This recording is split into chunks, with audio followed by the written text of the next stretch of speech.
Los płata nam małego figla, ale o tym będzie za chwilę.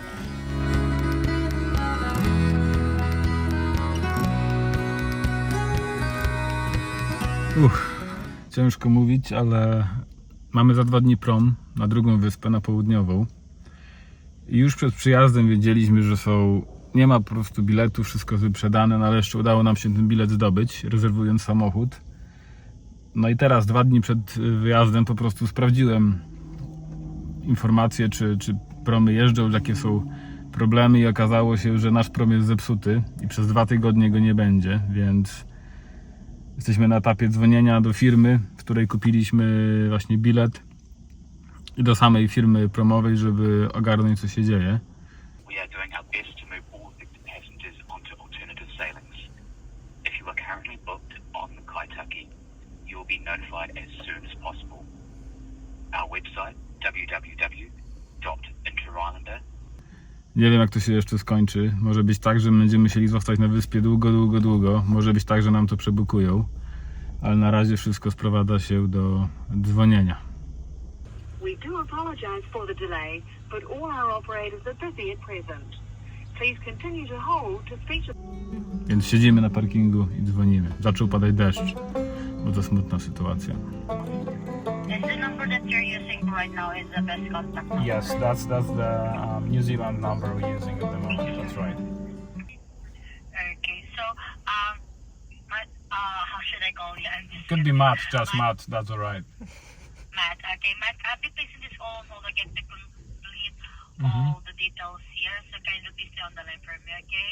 Oh, I will do. Thank you Thank you so very much. much. All right. Please stay on the line. Thank you. Okay, see you in a bit. Dobra, pani znalazła nam prom o 2 w nocy, o tej samej prawie dacie, więc jeżeli to się uda, będzie zajebiście. Już były różne opcje, ale poczekajmy, jak to będzie załatwione, wtedy opowiem, jakie mieliśmy różne inne opcje.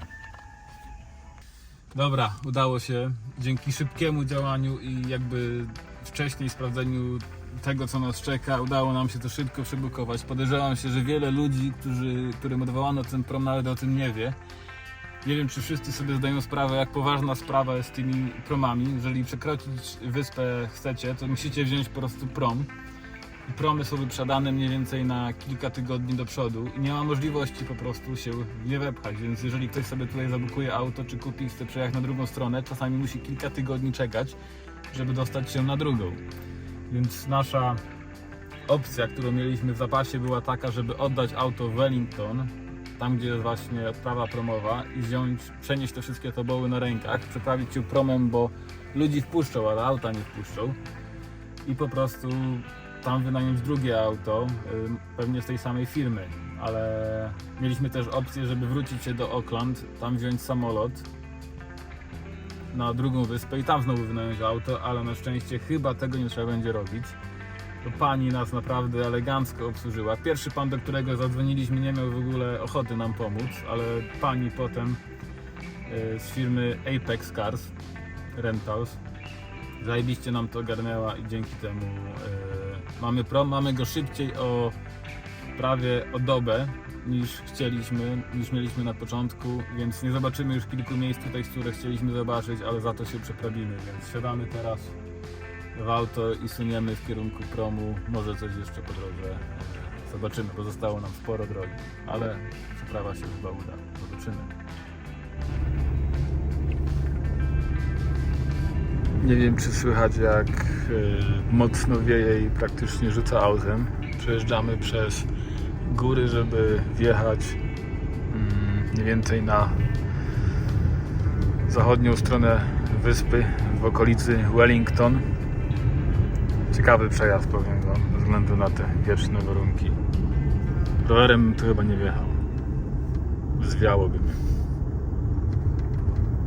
Jedziemy również do ciekawej lokacji, która ma miejsce w pobliżu Wellington. Generalnie w pobliżu Wellington jest dużo miejsc, gdzie też kręcono Władcę Pierścieni i te wszystkie hobbitowe sprawy.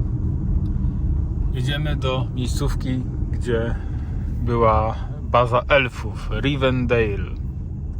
Tak wygląda droga, a sama Elfia kryjówka była gdzieś tam, w tych wzgórzach. Zobaczymy, jak to wygląda, co tam zostało i czy można tam spotkać elfy. Rivendell położone jest generalnie w parku, wśród gór, co tutaj jest też obok pole fajne kempingowe, gdzie za 8 można spać od osoby i jest też mnóstwo ścieżek w samej okolicy tych scen filmowych. Jest tablica, która wszystko wyjaśnia. Miejscówka nie jest tak popularna jak Hobbitowo. To raczej po prostu tu było kręcone i za bardzo nic po tym nie ma. Oprócz kilku znaczników, że tutaj akurat było nagrywane. Ale powiem wam, że wygląda to bardziej klimatycznie niż tam. Nie ma ludzi, jesteśmy tu sami. Sami możemy eksplorować. Już powoli jakby po kształtach drzew tak trochę mi się właśnie ukazuje i przypomina to, co się działo. Wzdłuż tej rzeki też kręcono kilka scen z udziałem elfów, czy przeprawy przez rzeki, czy właśnie w tym stylu. No i okolica do tego jak najbardziej pasuje. Skończyliśmy co dopiero oglądać Władcę Pierścieni, tą rozszerzoną wersję. No i niektóre miejsca właśnie fajnie sobie przypomnieć. Zabieramy się też powoli za Hobbita. Wchodzimy do krainy elfów. Wita nas obelisk z napisem. Jakim jeszcze nie wiem, ale zaraz się dowiem. Lord of the Rings Film Location. Jest też elficzka.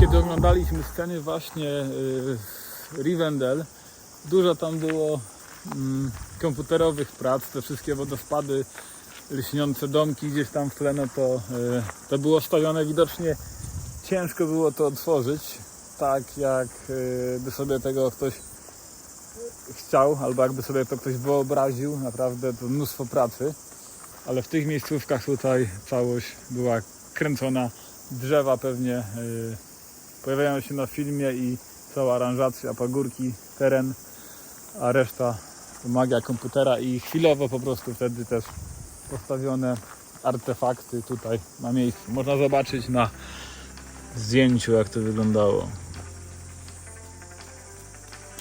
To drzewo to tu. To jest to drzewo tu. Czyli tu jesteśmy tutaj. Patrzcie, nawet w zasadzie tu był jakiś plan tego miasta. Było kilka ścieżek, kilka budynków, wszystko jest tutaj rozrysowane, jak to wyglądało. Są też zdjęcia ze scen.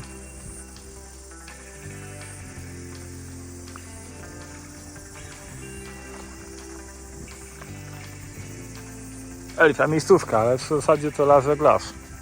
Każda miejscówka może być elfią miejscówką, jeżeli się ją odpowiednio przygotuje w takim razie.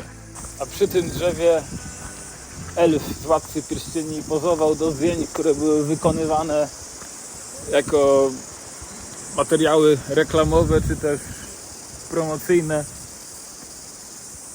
czy plakaty, nie wiem co. Tutaj stał z łukiem i mu robili zdjęcia. Na pewno zachwycają te paprocie tutaj w koło. Patrzcie, piękne paprocie, elfie paprocie.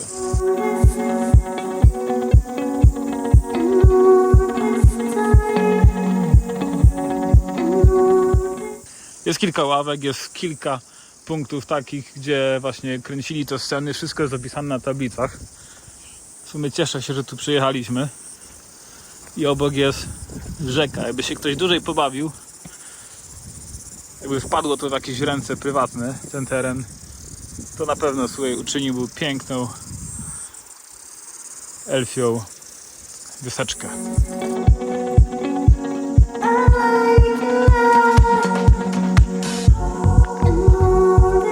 Elfia brama.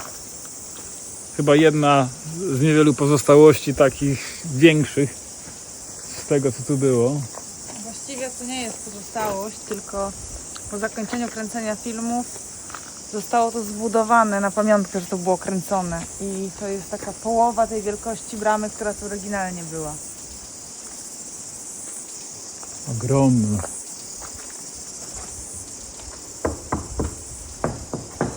Styropian albo jakaś pianka w środku, ale ładnie potynkowane. Mam nadzieję, że wiadomością o tym, że Rivendell nie istnieje jako po prostu miasteczko, jako wybudowa w całości nikomu serca albo pierścienia nie złamałem, ale tak to wygląda. Fajnie to niektóre właśnie rzeczy poznać od strony tej technicznej, ale mimo wszystko w tym dalej jest mnóstwo roślin, mnóstwo widoków, które jakby sprawiały, że te sceny z Władcy Pierścieni czy z Hobbita kręcone w Nowej Zelandii naprawdę były wyśmienitą miejscówką na powstanie takiego filmu. To wszystko pasuje. Nawet niektórych ludzi, którzy spotykamy, poznaliśmy pana busiarza, który nas gdzieś tam wiózł. Wyglądał po prostu jak Hobbit. Takie stary Bilbo, ząbki, włoski takie, mimo że już był starszy, to takie siwe, wystające, kudłate. Wszystko by się nadawało. Nie patrzyłem na stopy, miał buty, ale kto wie.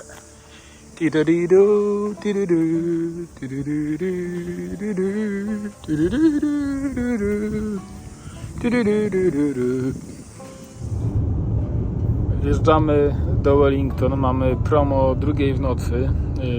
Przebazujemy w mieście, jest jedno miejsce, gdzie można ponoć stać nawet na noc za darmo. Poza tym za bardzo tak naprawdę nie ma gdzie czekać w Wellington, jeżeli ma się właśnie tak późnej porze wyjazd. Więc trochę się nakombinowaliśmy, ale mam nadzieję, że zaraz będziemy na ciekawej miejscówce miejskiej. Dojechaliśmy na miejsce.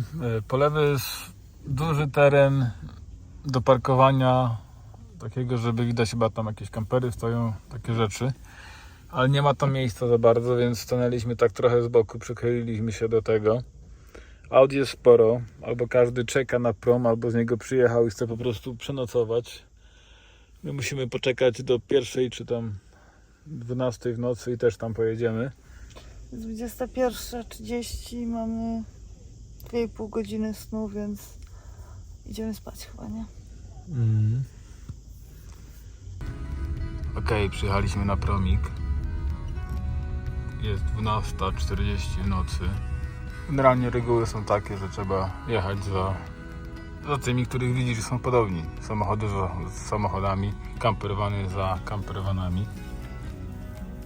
Niby trzeba być godzinę wcześniej, ale chcieliśmy być lekko więcej wcześniej. I jesteśmy. Tak wygląda. Doki, miasto jest dosyć puste w nocy. Tam, gdzie spaliśmy, było w porządku. Spaliśmy jak susły przez 2 godziny. Tutaj kolejeczka się już uformowała. Widać kamper, jakieś większe auto, nowy kamper i samochody osobowe w 4 kolejkach. Czekają chyba do wjazdu. Prom już tutaj stoi.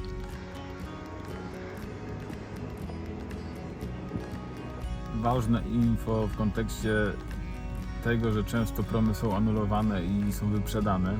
Jeżeli ktoś chce tutaj pod tym biurem koczować i czekać na bilet, to jest miejsce, żeby się tam zatrzymać, jest mały parking i biuro jest dosyć duże, więc może tutaj zajeżdżać co chwilę i obczajać.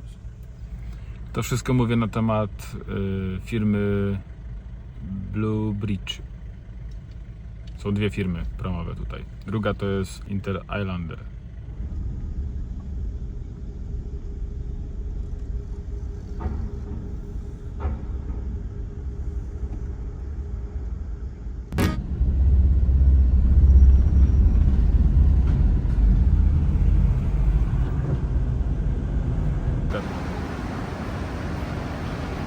To nasze autko.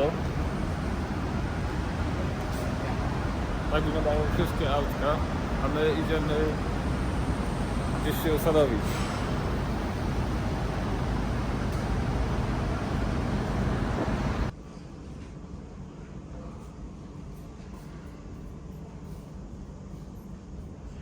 Miejsca na nogi jest sporo. Dobra, jesteśmy już na promku. Tak to wygląda. Jest kilka pokoików z siedzeniami. Jest też wielki bufet. W sensie knajpa z jedzeniem, ze stolikami.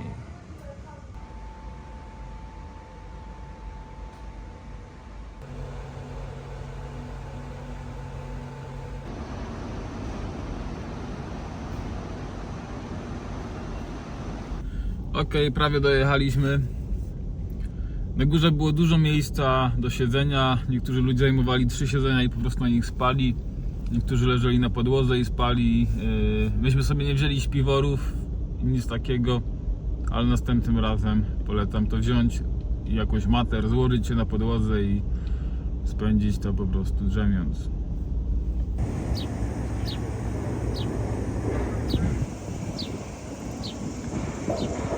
Dotarliśmy do Picton. Oto miasteczko. Duży port, miasteczko nie za wielkie. Jeden ze statków, jednej firmy i drugi akurat podjechał. Ładują się czy rozładowują ogromne statki. Rejs na promie był w sumie fajny, spoko, nic nie trzęsło. Powoli do przodu. Potem przespaliśmy się chwilę gdzieś w krzakach i zaczynamy dzień. Jest w sumie już pierwsza. Ruszamy więcej w tamte tereny, na południe wyspy, na wschód i tam będziemy działać.